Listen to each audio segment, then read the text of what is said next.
All right, ladies and gentlemen, we're back with another episode, and we got some stuff to talk about, especially after a disappointing week, a loss on a friendly, and then a loss to the rivals from up the 405.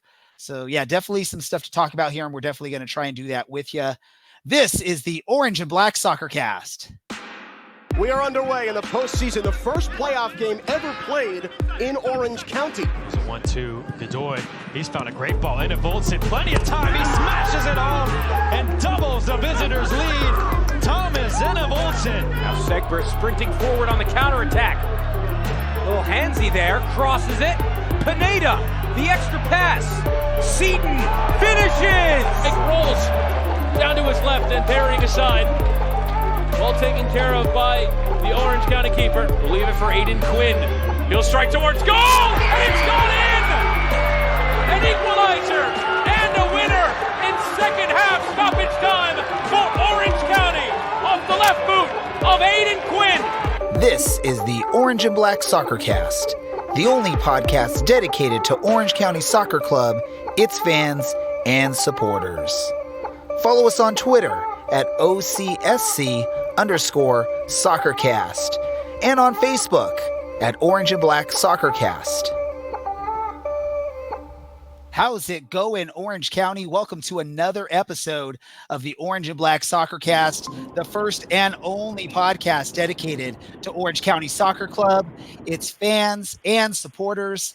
I'm your host, Ray Samora, and I am with you each and every episode as we discuss all things Orange County Soccer Club. And joining me, as he does each and every episode, and just in the nick of time, we've got Dylan from County Line Coalition. Dylan, how are things on the road? They're good. I think it's been Got one of those amazing cell phone connections I hear, Dylan. You may be coming in and out here and there. Where exactly are you on that road trip out to Colorado?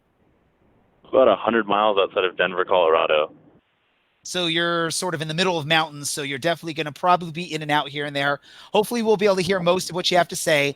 If I sort of jump in and cut you off mid-statement, it's probably because we lost a little bit of what you're saying. But, you know, we will keep our fingers crossed that we get to hear what Dylan has to say on the road, because I'm sure he has a lot to share with you that are willing to come listen with us. Also joining us, we've got Alan down in San Diego. Alan, how are you doing?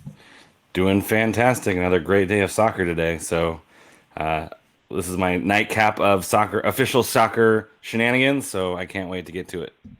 Yeah, anyone that follows Alan on social media, especially Twitter, will know exactly what he's talking about there. He basically had 10 different soccer related activities throughout the day. Yeah, nothing like super official, but watch party for the women's team, Argentina, Brazil. Mexico's playing right now, but I was doing some yard work.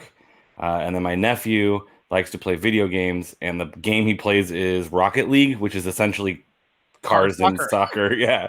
So it was a day full of soccer balls and goals and frivolity. So there we go. What better way to celebrate or have fun on a summer break day for a teacher than to just do a bunch of soccer related stuff.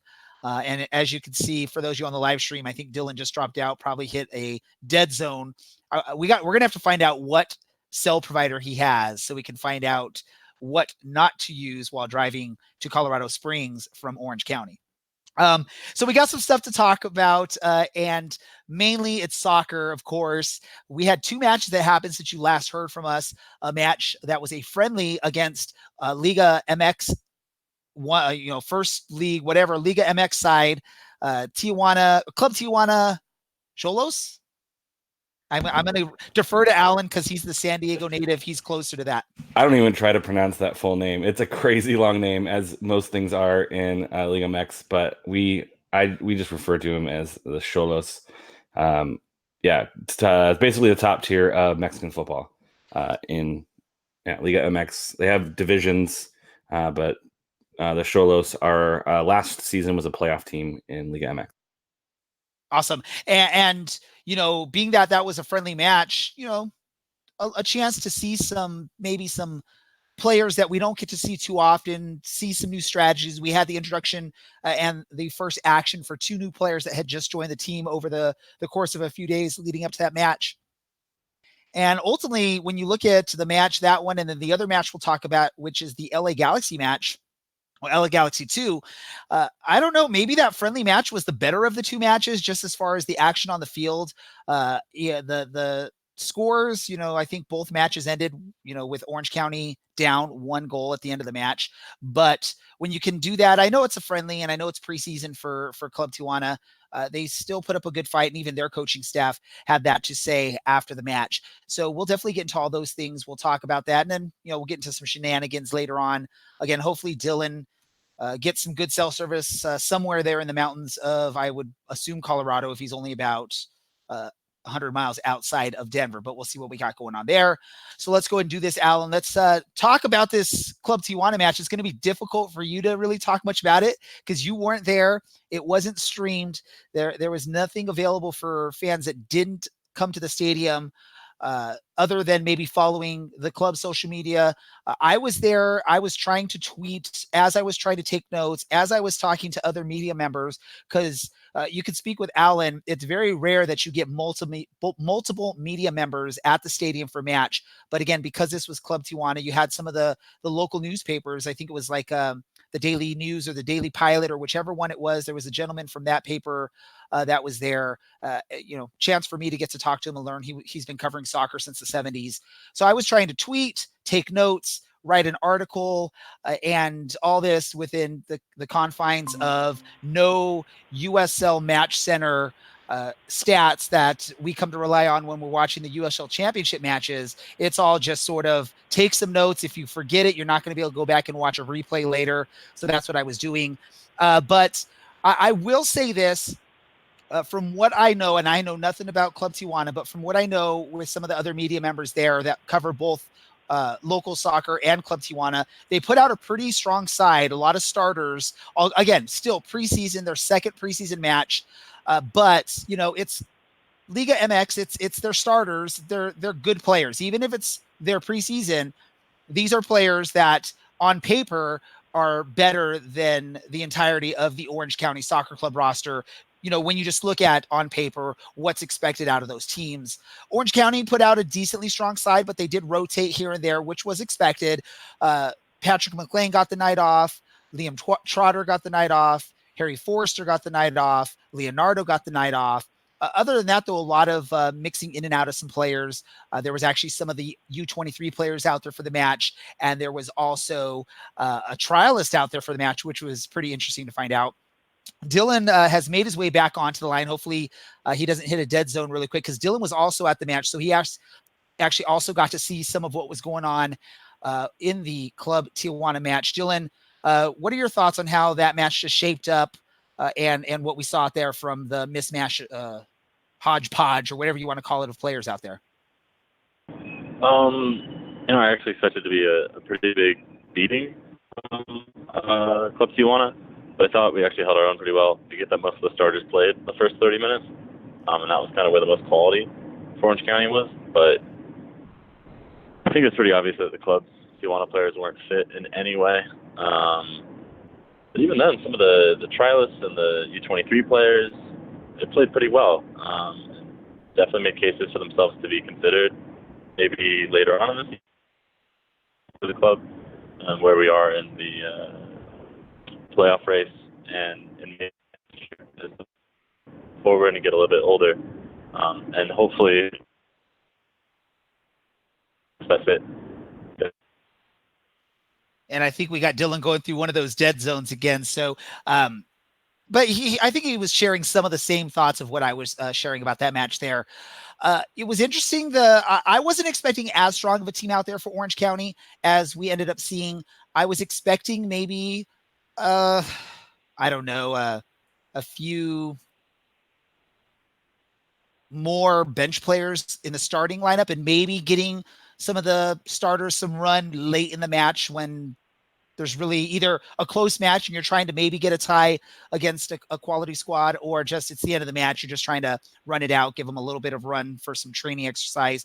But when you have the likes of a Darwin Jones, an Aiden Quinn, Vinicius was out there, who's been starting more of late. Jerry Von Wolfgang was out there. Walker Hume was out there. You had some players that have been getting key minutes for this team out there in the starting lineup. And it was a very interesting match. Very interesting to see with what was going on with this. Unfortunately, Orange County didn't have enough to be able to get the victory. But again, it was a friendly. It didn't really mean much other than getting some run for some players, getting our newcomers, which was Michael Orozco and Edson Alvarero, I believe is his last name, if I'm getting that right. If I'm not, Alan, you can look it up and you can correct me. Alvarado. Yes, I was close. I will say this, for those two basically jumping in the first team. I know Edson has been on the youth club or the U23 squad this year. He scored like 4 goals in 7 matches for that team. But Michael Orozco jumping in first match with the team. I'm sure he's been training for a while, but training is a lot different than match action. And those two jumped in and they looked pretty good from the get-go. They looked like they were already mixing and matching with the squad. Definitely surprised in what I saw out of Edson, just because I had not really heard much of him up until the signing. I know he's on the U23 team, but I will admit I don't quite follow that team as much as probably I should. But all around decent for that. And it was a good chance to see some of these players that we don't really get a chance to see much. Sebastian Dupois, who else came out in there? Hugo Ariano got a start in this match, which again, a player we haven't seen much of. And Koji was out there in the second half. Connor Gordon got some action out there. Michael Seaton even got some action in the second half, which was sort of nice to see out there. But a 1-0 defeat in a friendly to a quality squad. Nothing to be upset about. The Club Tijuana coaching staff was very pleased with what we provided for their team and their preparation and their training. It wasn't a walkover. It wasn't an easy match for them. They actually had to go out there and work.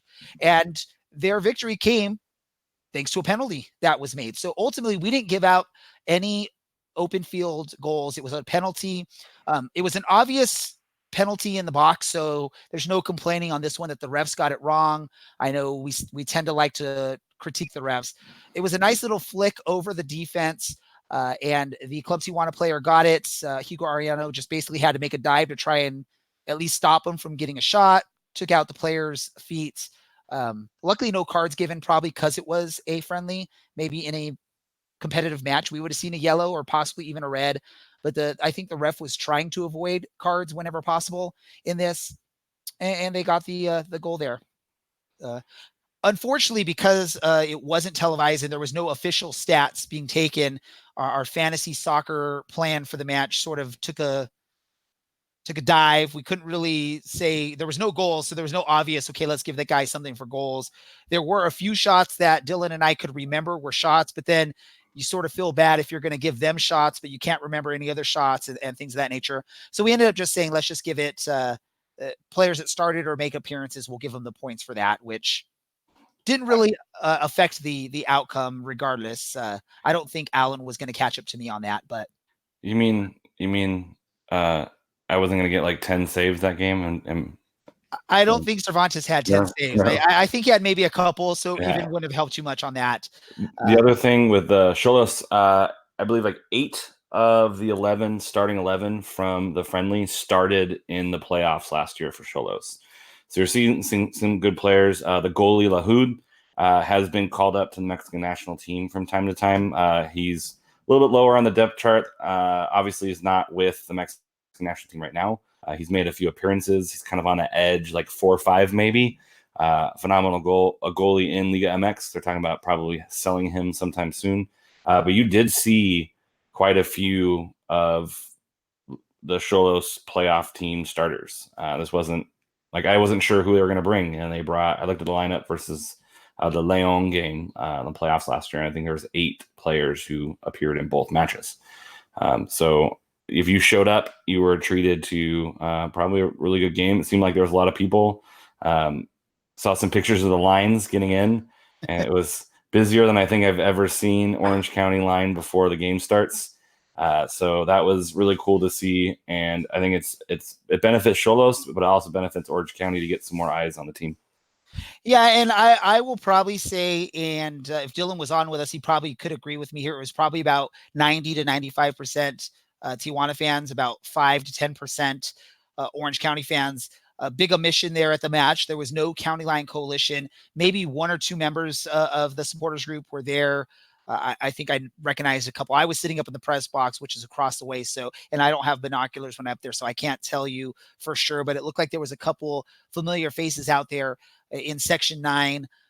But yeah, no, it was a definite advantage, a definite, I guess, home away from home atmosphere for Tijuana. Heck, you even had, the Spanish language ESPN radio station out there to promote and get an interview with the newest member of the Orange County team. In the end, for those of you that missed the match in the end, you missed a pretty decent match. You missed a chance to see some of the players we don't get to see too often. And I think for those of you that saw the match, it gave you some hope heading into LA. We know now that it didn't really matter because Orange County continued to sort of struggle with what they've struggled with most of the season. And that's conceding some late goals or just, not holding on to points and dropping points. And that's what happened in LA. We got Dylan back on the line. Hopefully he's in a better area right now. I know you haven't heard of anything we've been really talking about here, Dylan, but last thoughts or anything that maybe you want to definitely share about that friendly against Club Tijuana. I thought that we played well. That guys that normally don't get to play together played well together. So I think there is a team identity. I don't know why that's not translating to league form or any matches in the league. And maybe it's just typical starting 11. And these guys some of the French guys are hungry to show that they deserve some minutes. But I think there's a lot less work than maybe everyone thinks there is. They're obviously not in a great shape, or not in a great spot right now, especially halfway through the season. But if that kind of cohesiveness is present, maybe amongst the French players in the squad, they work well together, and maybe at some point you give them a shot to see what they can do in a league match. Maybe that makes a difference. Maybe that gets us started with a couple wins in a row to jump up back towards the top of the table, hopefully into the top half. Definitely. And we talked about this. I don't know if it was last episode or the episode before. This is sort of that time in the season where Orange County needs to make that run. If they're going to make that run to get into playoff positioning, this is the time to do it. And I believe the first two, real games, the ones that actually count, haven't quite gone our way. So we're sort of off to a poor start on that. And as we've been pretty much off to a poor start for most of the season. So let's talk about this LA Galaxy 2 match where Orange County, again, now sort of had the advantage with the home fans there. It's a decent crowd, although maybe I would say not quite the crowd that I would have hoped to be there for a rivalry match, a derby. I know a lot of times Orange County fans look more at Phoenix or even like a team like Reno as more rival because there's actually some fan groups that you can actually interact with. Whereas when you're interacting with LA Galaxy 2, there's not really a fan group for the 2 squad that really is very active social media, no podcast that we can sit there and banter with when we're looking for someone to talk about LA Galaxy 2. But unfortunately, LA came out to Orange County, win the match, break the hearts of Orange County fans. Now, Alan, you actually got to watch this game as opposed to the Club Tijuana game. So I'm going to go to you really quick. What were your, impressions just briefly overall on the match, and then we'll get into the details. Yeah, I watched it at a wonderful hotel in Boulder, Colorado, listening in the lobby to a live band. I thought Orange County played well for a lot of the game. It just boiled down to a couple of defensive blunders. But I think overall, if you take, probably 60 seconds out of the game, Orange County played well, but those, again, it comes down to just being able to execute on the defensive end, kept you from winning. What about you, Dylan? Just sort of your brief interaction or your brief thoughts on the match there against LA. think Allen's assessment's pretty good. I can't blame Harry Forrester for any defensive mishaps this week because he didn't play, so that's a nice change. But yeah, I think maybe 2-3 minutes go differently in that match, and they maybe put away a couple chances that they had in front of Los Dos, and it's maybe a 3-1 game or a 3-0 game instead of a loss. But that's how the whole season's gone, where it's every little thing that could go wrong has gone wrong. But talking with the technical staff after the match, they basically said we made some stupid mistakes and that sunk us, but otherwise we tried to play with this identity and this structure, and they managed to do it. The back pass was one of those things that they talked about not doing, and of course, 90th minute or something, back pass to Contour, and then he just gets pressed, bobbles it, and then it's a one-on-one with McLean. So, I mean, we've seen it a few times this season, and something that really is kind of what keeps the club from getting 3 points or even a point in some of these matches.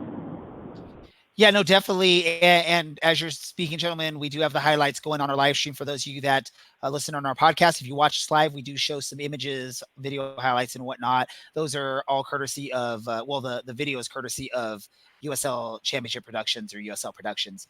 But yeah, it was disappointing. I mean, as we always talk about, a couple things go differently. We could be talking about a different outcome in this match. I know there was a Liam Schroeder back flick that he tried to sort of sneak into the goal, went right to the goalkeeper. So, of course, that doesn't help us.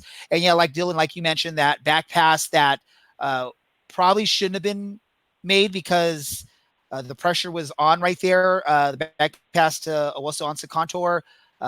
Misplays it, and once he misplays it, I think almost every fan in the stadium knows, unless the LA Galaxy player just butchers it, it's going to be a goal for them. And I think that's something heading out of the Club Tijuana match, speaking with Coach Braden Cloutier at that match, one of the things he was praising against Club Tijuana was the moving forward and also the avoiding any kind of counterattack. And so when you look at that whole back pass to Contour, which led to basically a counterattack because he misplays the ball, those were the two things that the coach had just praised him on 2 nights before. And now it comes back to haunt the team in what ends up being an important match for positioning and points and whatnot. And again, it was one of these goals that are given up in the final minutes of a match. I think the 86th minute is when they scored. As I'm talking right now, I'm watching the highlight, and that's exactly what happened there. Alan, your thoughts?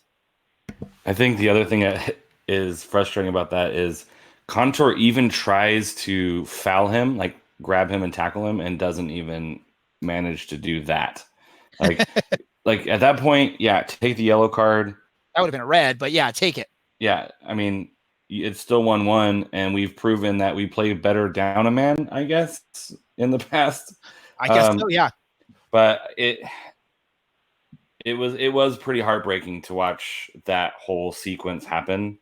And it's not like a missed offside. It's not like, something that you can say, hey, there was some other outside influence. This was, as a team, the team did not execute properly and ended up costing us. It seemed like Orange County made a few mistakes and Los Dos took advantage of those mistakes.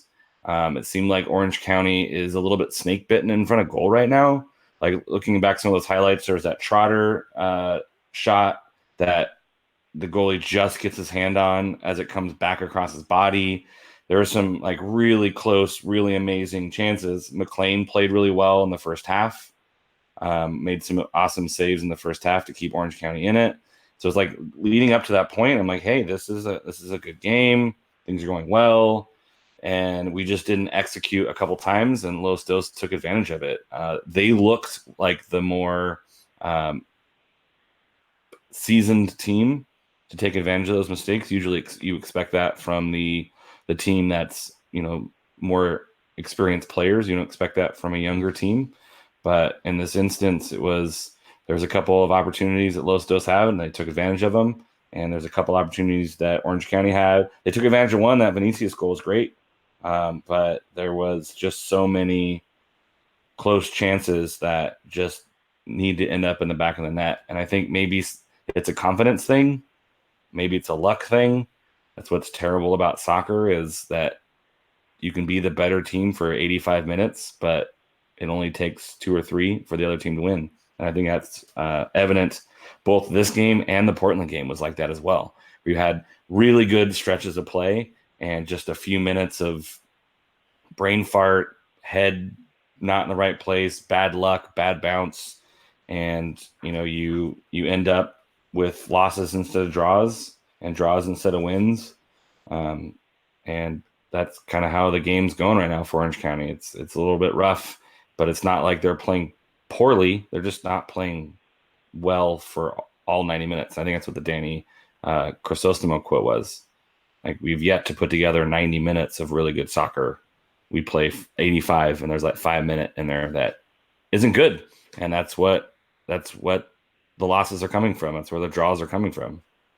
And I think the hardest part of it is those poor 5 minutes or so in a match typically come at the end of the match, not giving you a chance to be able to find a way to come back, which is, for those of you that followed the team last season, they were pretty good at coming back from behind. There was some key matches last year. Everyone can remember the match where we scored not 1, but 2 goals in extra time to win a match. So because they're giving up the lead in like the 85th, 86th, 91st minute, you're now not giving your chance. Not only are you dropping the points, but you're not giving your team a chance to actually try and get that comeback. Dylan. That's me. You asked me a question, right? Oh, you need me to ask you a question? You can't just talk? Oh, I mean, I think that's true. And I think it's, like Alan said, equal parts luck at this point, and then when the luck doesn't go your way, and the luck hasn't gone away all year, it screws with your confidence, and then when you play with no confidence, it's really hard to score goals. And that's basically why we have an anemic offense. We're not creating good chances because the chances that we should score, for whatever reason, don't get put in. They get flagged offside, keepers make crazy saves, defenders get in the way, whatever it is. The easy chances aren't getting slotted home, so we're getting a little bit desperate and trying things from distance, trying things that probably aren't going to come off, and then it just cycle.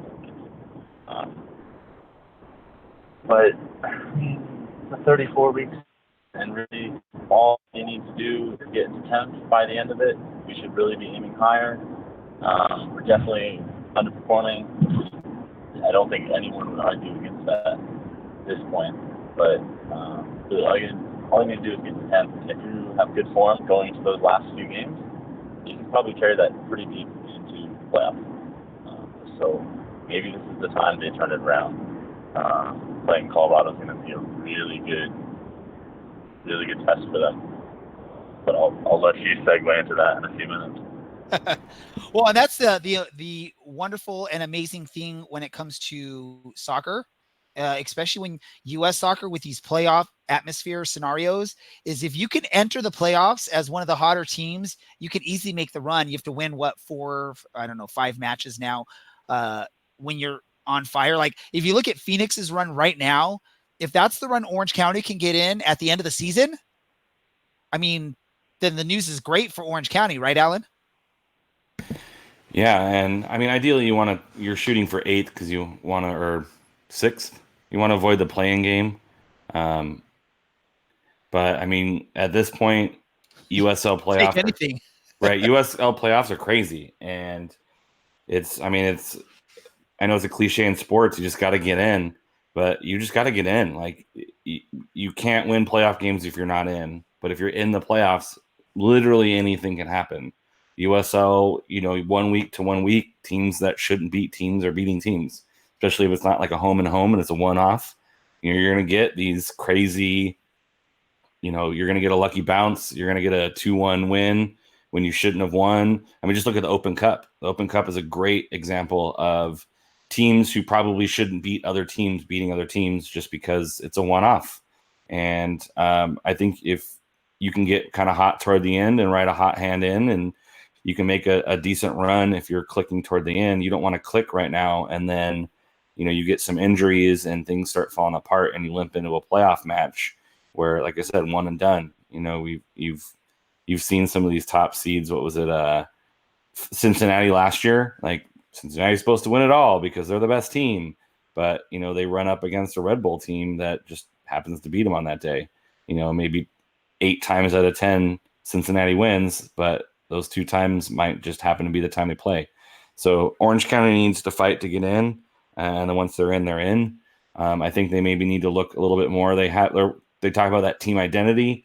There's just sometimes it doesn't feel like there's a plan of attack. It just feels like, hey, we got good guys. Let's just make it happen.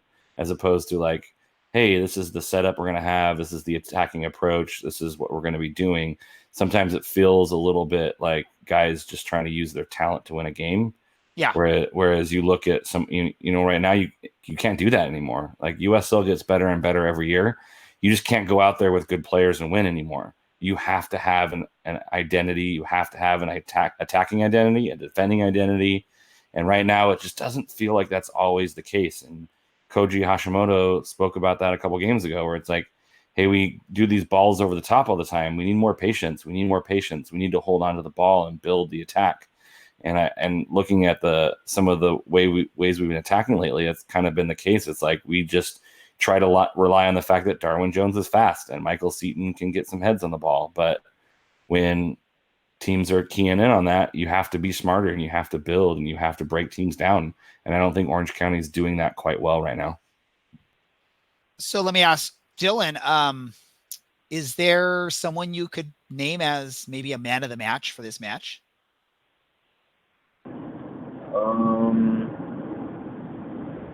Actually a really difficult question. I don't know if anyone really particularly stood out being really, really good throughout that game. I do want to give some credit to Danny Crisostomo for playing as a right back. He got a little bit of practice in on Thursday against the Cholos, but kind of thrown in there. I asked him about it after the match. He said, "Oh, you know, Kevin Alston gave me some pointers." So maybe him, just for playing in a new position. He's doing pretty well. Made a couple mistakes, but mostly kept everything in front of him, which is what he was tasked with doing. And you know, for his first competitive go-around, he did pretty well. How about you, Alan? I think I wrote about it in the recap of McLean being definitely the first half of the game man of the match. Like some of the saves he was coming up with definitely kept the team in the game. Unfortunately, you give up 2 at the end, or 2 in the second half, and maybe you don't quite get the recognition you deserve. But I thought, you know, if McLean doesn't come up with a couple really big saves in the first half, we're looking at, you know, a 4-1 loss to Los Dos, and that's definitely embarrassing. So I agree with Dylan that, you know, we got to give some love to Danny. It's always tough to play out of a position, especially if you're not used to playing on the back line. There's a lot of communication that needs to happen, a lot of cohesiveness that you need. And he's a good player and he works real hard, and I really like him on the team. But I'm going to give a shout out to Patrick McLean because some of those saves in the first half were definitely lifesavers, and we would have been down at least a goal or 2 at half if it wasn't for his ability to get to the ball and punch it clear. All right, gentlemen, any last thoughts on this match before we move ahead to look at the upcoming match against Colorado Springs? I'll start with you, Dylan. Do you have any last thoughts? At least we played as a team. Obviously, we lost, and that sucks, but we did well as a team. There's obviously that finishing touch needs to get there. We need to get there all year, but this is the first step to that. Then I'll take it. It felt a lot less bittersweet than a lot of the other losses and a lot of the other draws this year. How about you, Alan? Yeah, it was more disappointing because of the good run of play that they had. It was definitely it was a tough loss, probably one of the tougher ones lately. But I think Coach Cloutier kind of summed it up. It's like, hey, we have a chance to get right back out there on Thursday. Let's turn the page. Let's forget about the rough stuff. Let's go out there and build on the positives, and hopefully put together a good 90. I know it's at 6,000 feet, but that's no excuse to put together a good 90 compact unit, play well together as a team, and really come out. And I think you can get a victory on the road, and winning on the road is going to be a huge boost of confidence going into Colorado. So let's turn the page. Let's move on. Let's build on the positives, and let's get to it in Colorado. So let's talk about Colorado. Our dedicated co-host Dylan is, making the trek out to Colorado, all for the podcast. We know that's the reason why he's making the trek out there. But he's going to be actually at the stadium on 4th of July, hoping to bring enough of the County Line Coalition energy out there to, what is it, Widner Field, whatever the place is called. Aren't they, don't they do, what are they, ciders or whatever they do? I don't know. Or they beer. I don't know. Are you thinking of Widmer Brothers from Portland, Oregon? Probably. I'm probably just messing things up. They make a good beer, but not related to the field in Colorado Springs. Okay. So Dylan's making his way up to Colorado Springs just for us. I begged him. I said, Dylan, can you just go, make the drive up through the middle of nowhere to go watch this match? So he'll be there for this action. So Dylan, I'm going to go to you first because you're going to be the one there representing not only County Line Coalition, but the podcast. What are you hoping for? What are you expecting heading into the match this Thursday? Normally I'd expect a win against this side. They don't have great quality, but they did just fire their manager, and they do have the advantage of playing at altitude. I think it's Widner Field, and it's the highest stadium in North America. 6,600 feet, I think. So they're used to playing at that altitude. They train at that altitude. They get that aerobic benefit and anaerobic benefit going into a match. So we'll need to slow things down. But having just fired their manager 2 days ago, a lot of those players are probably going to be trying to play well to impress whoever the new manager is. Their interim is the assistant coach, but anytime there's a managerial change, there's uncertainty about who's going to keep playing when the new manager arrives and will be retained next year, because the Switchbacks generally are about continuity. They had their last manager for 4.5 seasons. He was the only manager for the side. Decided to make a change halfway through this year. And so I think that might bring the best out of some of their players. And of course, they've got a great goalkeeper in Andre Rolfe. So if the defense in front of them shows up, if Shane Malcolm up top for the Switchback shows up, they're a good side. But they haven't done that since the first week of the season. So kind of a toss-up for this match. Are we fit enough to perform at that level? Are we organized to slow the game down enough to where we can compete for 90 minutes? I think after last week's performance, we could argue yes. And if we have fit fullbacks for this match, that's a big plus too, because obviously Joe Miko didn't play, so we had Danny Crisostoma as a right back. He's midfielder and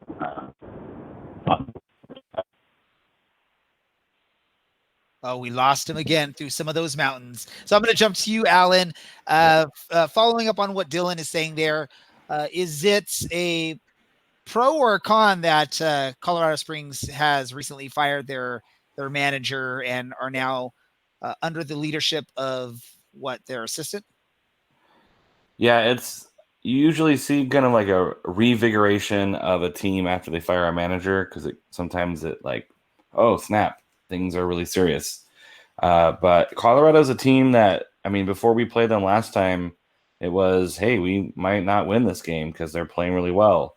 Colorado's run of form is about as good as ours lately. The 3 losses in a row. They just lost to Austin Bold 5-0 on the road. They play a little bit better at home, obviously. They're sitting at negative 16 goal differential. So things haven't been going well there. I don't know if firing a coach and bringing in an assistant coach is really going to change a whole lot, especially if they run a similar system. But Colorado is a team that, yes, they are at the bottom of the West, but they also beat Fresno a couple weeks ago at home. So they can beat good teams. I think that we can go in there and get a win. Based on kind of our last form, yeah, we got some losses in there, but I don't think we necessarily played poorly in any of those, but the Phoenix match. But the thing that worries me is Orange County always starts slow at home or on the road. They play kind of with lack of energy at the beginning, and that might be enough to get Colorado a positive vibe if they put one in early, that they can actually do well.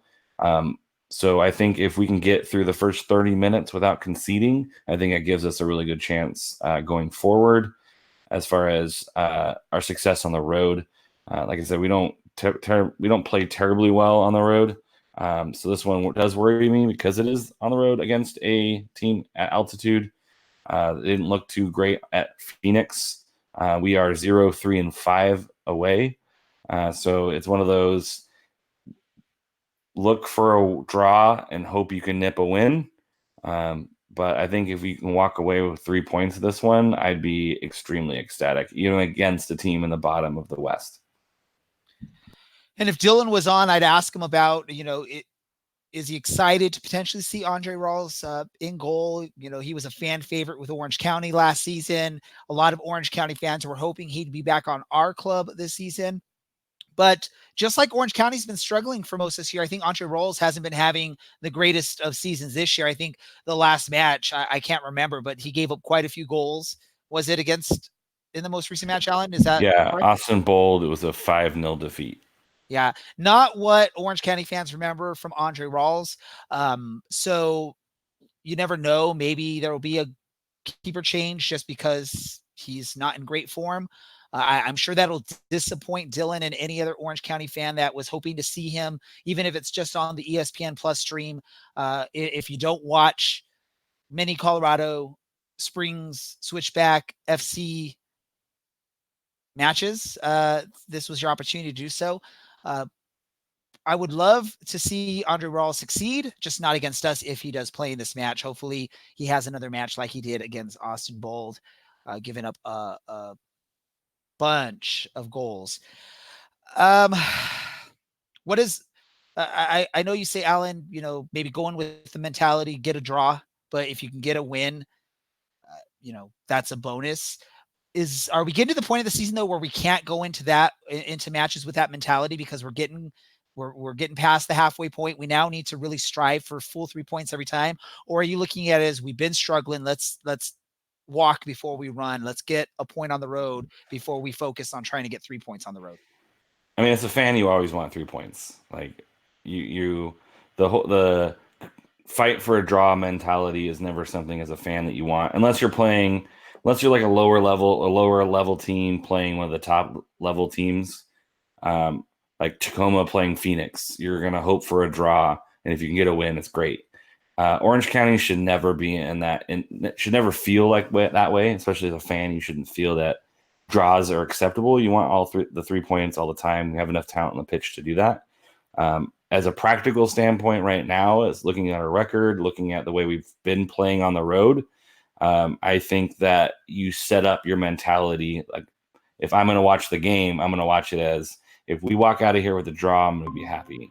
If we manage to get a win, I'm going to be ecstatic. So it's kind of almost like managing my expectations, so I'm not super disappointed if we end up with a draw. I guess it depends on the type of draw. Giving up a last-minute goal to give up that draw would be kind of heartbreaking. But I think going into this, like setting up your mentality of, if we can walk away with at least a draw on the road, we're okay. Ideally, we should look to defend and then to strike out at them, and really conserve our energy to defending, kind of filling out how the game's going. But like you said too, that let's put some pressure on them. If we can find some ways to exert some pressure, quick strikes on like a counter, I think we have the ability to do that, the speed on the outside, and really maybe put the pressure on them early and maybe get out in front and then defend. I can see us doing that, as opposed to trying to sit back and nip or hold on to a 0-0 draw. Maybe try to fight for that first goal and then defend like crazy to walk out of there with, a 1-0, 2-0 win. as opposed to a 0-0 draw or a 1-1 draw. So, after last season, never thought I would say this like I'm saying this now, but darn, I wish we had Josh Hoivel on the roster right now so he could try and pull off, him and Michael Seaton can pull off what they did last season at Colorado Springs early in a match with that just like amazing, almost like 75% of the field pass, and Michael Seaton gets the goal. Dylan, Alan was mentioning, on a road match like this with the way the team's been playing, they got to, we're looking at, let's get a draw. If we get a win, that's like a bonus. What are your thoughts on that? I think this team actually has to go out they got to win. The mentality of needing it to win. I don't think Lydia's job should be on the line, or anyone on the technical staff. I think that they should be given time. There needs to actually be a plan in place. They're going to ever be replaced. But I think the players need to go and say, we need to get 3 points. It's really up to them at this point. Get the job done. They need to go out and say 3 points or bust. Really look at each other and look at themselves and figure out that final little bit to get goals into the back of the net. So they should go out. I think they should go out strong early and try and score. I mean, it was the 93rd second last season when Josh Hoivel weighted that ball to Michael Seaton, and then he just side-footed it to the far corner of the goal around Stewart's saves. That would be a great goal for us to have again. So something like that, maybe. Maybe Michael Roscoe to Michael Seaton. Just park the bus after that. So then I guess the big question would be, would you feel bad for Andre Rolls, or what are you going to feel for Andre Rolls if he has another performance against us like he did against Austin recently? Are you going to be happy, or are you going to be a little sad? Is it going to be bittersweet? I don't think that those goals were really his fault. Having watched the highlights from that match, I think the mentality of that team was far worse than anything we've ever had. But I'll feel bad if we blow him out. I really like Andre. I think everyone else did. He was a great player for us and a great, not a supporter, he's a player, but he's always really courteous and really kind and really thankful. So I think he's a really great person. So maybe like a narrow win, just so he doesn't feel too bad or something. It's a difficult situation for sure. Maybe he just won't play, and then I won't feel bad. But we'll definitely let him know that we miss him greatly. Even if Patrick McLean is a wonderful goalkeeper as well. We see him on Thursday. What do you have to say, Alan? Yeah, looking at some of the stats from the Austin Bowl game, it looks like they scored 3 goals in the first 30 minutes. And then looking at some of the defensive plays, it looks like the defense from Colorado has just stopped playing. Like looking at it, if you look at some of those goals, there's just like 2 defensemen and 1 offensive player, and the offensive player has like 3 yards of space for an open header. Like some of those goals, like, I mean, if Rawls had rocket boosters on his feet, I don't think he'd get into some of those. Like it just looked like they had stopped playing. So, maybe they're more motivated this week with the new coach, but if they play with that kind of motivation defensively, I think that Orange County is going to want it way more. And that's maybe going to be that X factor in this game is, maybe Colorado's already been like, all right, well, Colorado Springs Switchbacks FC. We're supposed to say the whole name, I guess.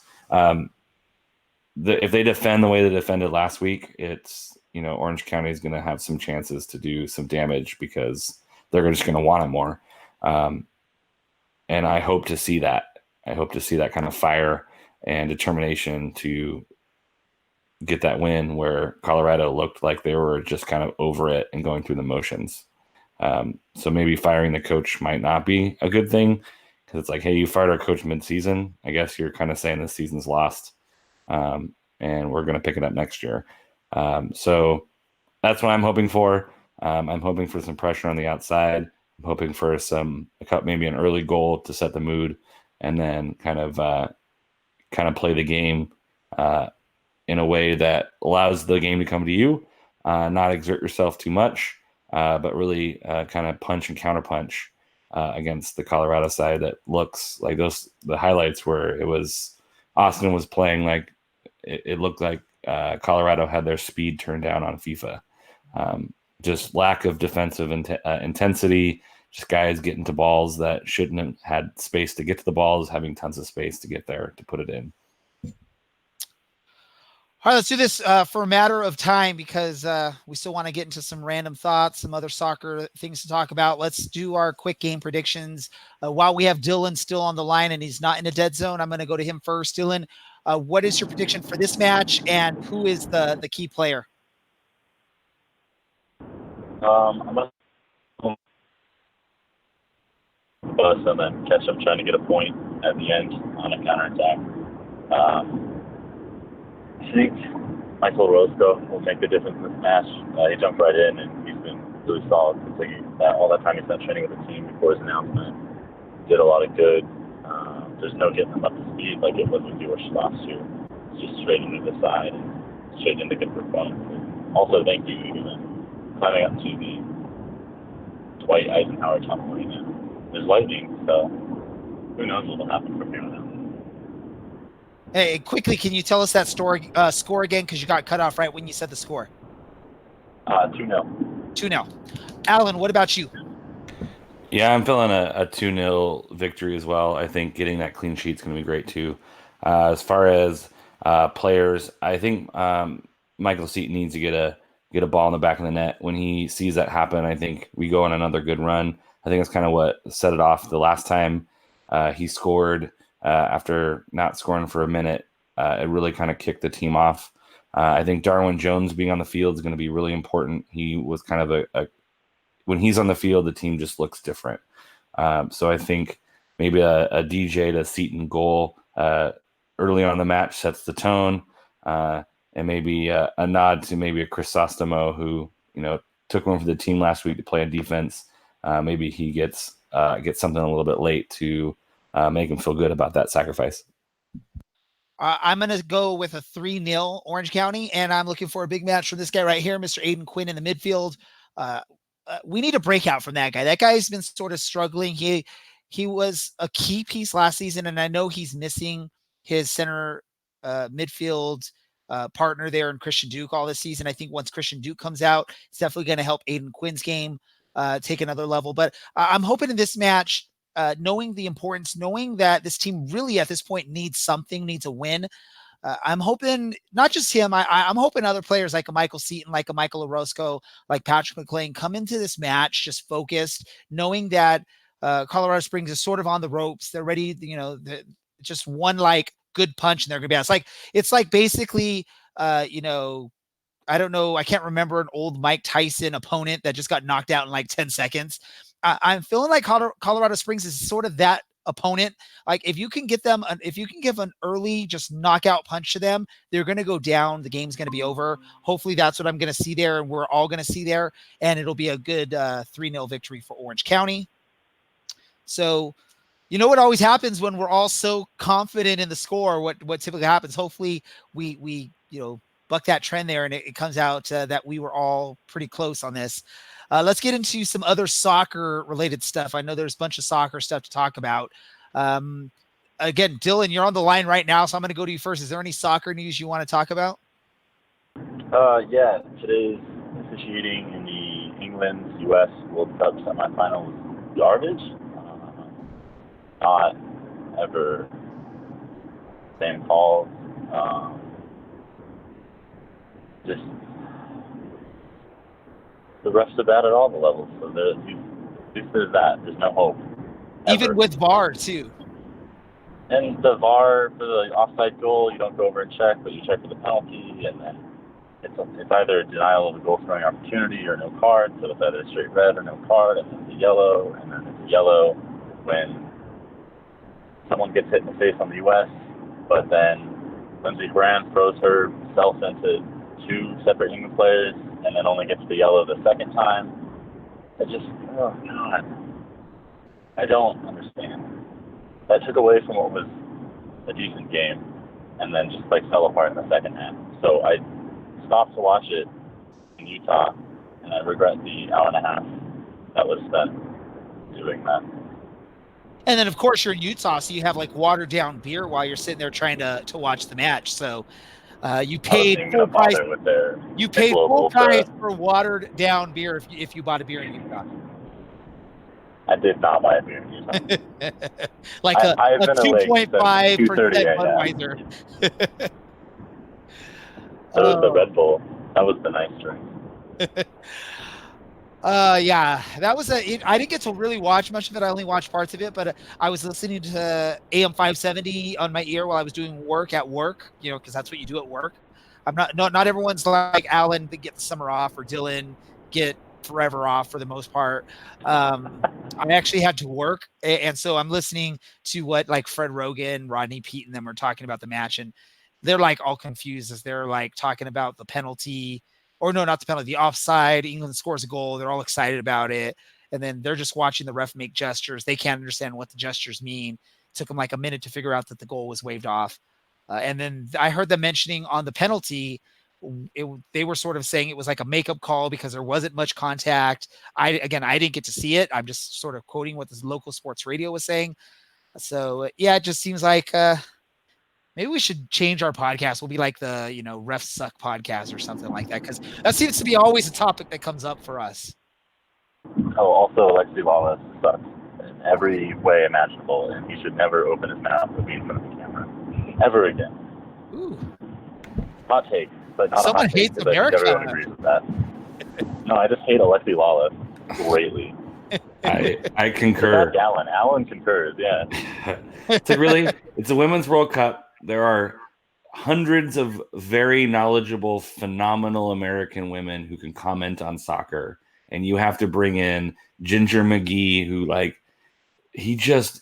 the way he talks to people just puts me off.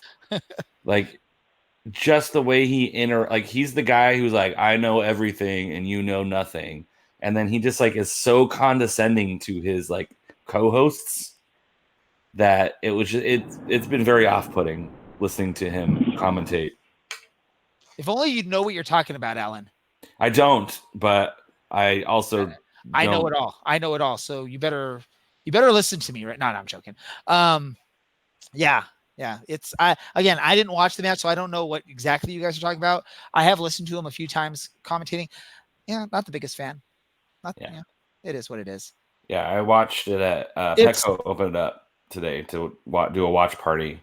So we were watching with a bunch of the American Outlaws. There's about 800,000 people out at Petco Park watching the women's game on the big screen out and behind the outfield, kind of behind the pitching, the bullpen. There you go. Oof, sports terms. Sportsing terms, baseball. It was really fun. They had half off beers. They really did a great job.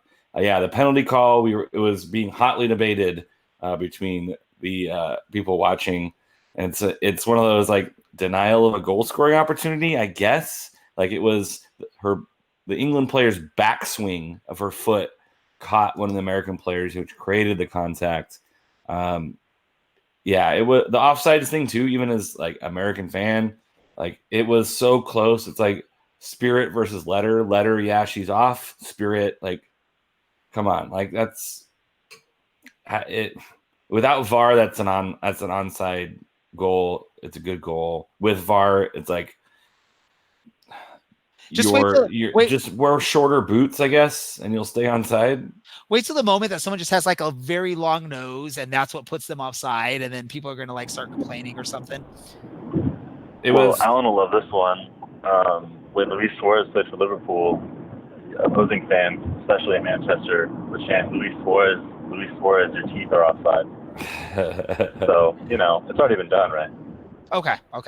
Yeah, we someone said as the game was over, it was a very England way to lose in the World Cup. And there were a couple of England fans there, and they stayed the whole time, so good for them. But so let's do this discussion while we're on the match there. The Alex Morgan celebration. Do you guys like it, or do you think it was distasteful, like some of the English fans were saying and commentators were saying. You loved it, Alan. Loved it. If you don't want them to celebrate, don't give up a goal. What about you, Dylan? I think it was in response to something Piers Morgan said, and I don't think he's ever opened his mouth and said anything remotely valuable. Much like Alexi Lala. Well, he's an Arsenal fan, so he doesn't know anything. I've literally never thought about it or given her thought. So, you know. He's hating on America today. Doesn't like Alexi Lawless. Has never given Alex Morgan a thought. Yeah, hey. All right, let's move away from that match then. I'll talk about a brief soccer thing. It's, of course, Tottenham related because Tottenham, they made their very first signing since January 2018. Actually, they've made 2 signings now, it seems like. So Jack Clark out of Leeds or from Leeds. And then, some young 18-year-old English player. Mauricio Pochettino loves young players. He likes to be able to mold them into his type of player. I believe, though, you're signing him and you're going to loan him back to Leeds for a season, so we won't see him for at least another season. And then also the midfielder from France. I'm not even going to try and pronounce the name because I always butcher it. Dembele? Ndombele or something like that. Dembele? No, not Dembele. Ray was actually pretty close there. Is it? It's Tanguy Ndombele? I don't know. You try, Dylan. I'm just going to go with that one. Okay. I've seen his name like once ever, so who are you? A record-breaking signing for Tottenham. I think it's like somewhere in like the 66 million pound mark or something like that, plus incentives. So, for maybe a Liverpool fan, a Manchester City or United fan, that's chump change. But for Tottenham, that's actually some pretty big money for our club to spend. So I think the N silent. I think it's Tanguy Ndombele. Okay. Well, we'll figure it out. When I watch a game this season, when he plays, I'll let you know what the English pronouncers are or English commentators are saying and how they pronounce his name. I'll only get to see him play when they lose to Liverpool, which won't be any time this season. They're going to get their revenge. Any other soccer stuff, gentlemen, before we move on to our random thoughts for the episode? A move should be happening, but Haiti and Mexico are in extra time. Mexico looks like they just got a penalty awarded to them.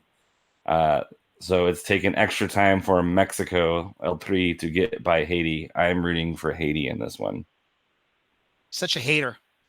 I just like the underdog, unless they're playing the United States. Dylan, any other soccer stuff before we go to random thoughts? I'll take that as a no. We lost him. All right, let's go to random thoughts. Alan, share us your random thought. My random thought is I am extremely grateful for family. I know the past couple have been a little bit of a more serious in nature random thoughts, but I talked about this on Facebook. There's been I'm going to get to see a bunch of my family, both my side and my wife's side, between like Memorial Day and halfway through July. Just get to see a lot of them. Getting to spend some time with them. My brother's coming out in a couple days, so I'm excited for that. He lives in Georgia, so I don't get to see him very often. So his whole family's coming out here for the 4th of July for about a week. So I'm just looking forward to getting to spend some quality time with the family. And hopefully all you listeners out there get to spend some time with yours, whether it's the family you're born into or the family you choose. Hopefully you get to spend some time this 4th of July, getting to spend some time with those that you either choose to be family with or you're born into. So that is my random thought of the day. All right, we got Dylan back online. Dylan, your random thought. This week's random thought is never buy a Fiat Chrysler product. Garbage. And other than that, everyone enjoy your 4th of July. Time to set off too many fireworks. So see you all next week. Cool. And, I hate to end things off on like a sad note, but I know there was some tragedy in Major League Baseball just yesterday. If you're listening live a few days ago, if you're listening to the podcast, for those of you that do follow the Angels or just follow baseball in general, you've probably heard the news of their pitcher, Tyler Skaggs, passing away while on the road in Texas. I think 27 years old, which now I'm looking at my life. I'm like, man, a young person like that's an athlete that's, probably in some pretty good shape. I know baseball players get, a little bit, some baseball players get picked on for maybe they don't have to run as much as the other sports, but very sad situation on that. And it brought up this news of, or this recurring thing happening with Angels over the last 10 years. 3 of their players on the roster in the last 10 years passing away while active players. Of course, if you remember back 10 years ago, Nick Adenhart, who died in a tragic car crash in Fullerton. Drunk driver. It wasn't him. It was the other driver that was drunk, but killed the Angels pitcher. He was like 22 or 23 years old. And then just recently, I think last year, their third baseman, Luis Valbuena, I think is his name, died while driving in Dominican Republic or something, or some country. I forget which country he was in when that happened. Venezuela. There you go. And then now this with Tyler Skaggs again in the hotel room in Texas. I know there was a press conference by the team today. The Angels manager, I can't remember his name off the top of my head right now because I haven't been following the Angels that well. Brad Osmus. There you go. He was like in tears pretty much, having to discuss what happened or just discuss how this has impacted the team. It just brings up this big, thing. I know we're all big sports fans. We want our sports fix. We want to see our teams do good. We want to see amazing things, but this type of stuff brings you back to the thought of this is still life. And there are more important things than sports. Sometimes you forget that in the midst of battle, either as a fan or as a player. So just want to say, condolences, thoughts and prayers with Tyler Skaggs, his family, friends that and teammates, and again, anyone else that ever is impacted by things like this, because it's just sad to hear stuff like this, especially when it's I know nothing can be no death can be easy to cope with or whatever, but when it's sort of this unexpected out of nowhere type thing, I get it. If even a planned death sucks and it's sad, but just sort of this unexpected, like if I was to wake up tomorrow and find out, one of my co-hosts was no longer on this earth because just random unexpectedness, that would just sort of suck. Again, thoughts out to him, his family, teammates, anyone that is an Angel fan, baseball fan, sports fan that was following along with that. And I'm just sort of ranting a little bit too long about that, but yeah. All right, perfect. I think we're good with this episode. Dylan was in and out for most of it. I'd love to ask Dylan off the air who his cell phone provider is, just to make sure going through those passes I don't have to deal with dead zones, but we'll figure that out off the air because I don't want to call out any carrier for how good or poor their service may be. Dylan has no cares in the world. He's going to call it out. Yeah, they're a terrible company. Ooh. Okay, we'll talk about this. We'll talk about this off the air, Dylan. We don't want to get in trouble for you bashing Verizon on our podcast. Let's do this for Dylan, for Alan. This is the Orange and Black SoccerCast. Come on, Orange County, get the 3 points out there in Colorado Springs, and we are out. Boo. We will always follow you. Let it rain, let it pour. We will sing forevermore. Our opponents know we will fight until the toe. Forever orange and black. You can bet your life on that. CLC, ole, ole, ole. CLC, ole, CLC, ole, ole. CLC, ole, ole, ole. CLC, ole, CLC, ole, ole. Thanks to our sponsor, Golden Goal Press, the best choice for you to get custom shirts, hats, mugs, and other items for just yourself or your organization.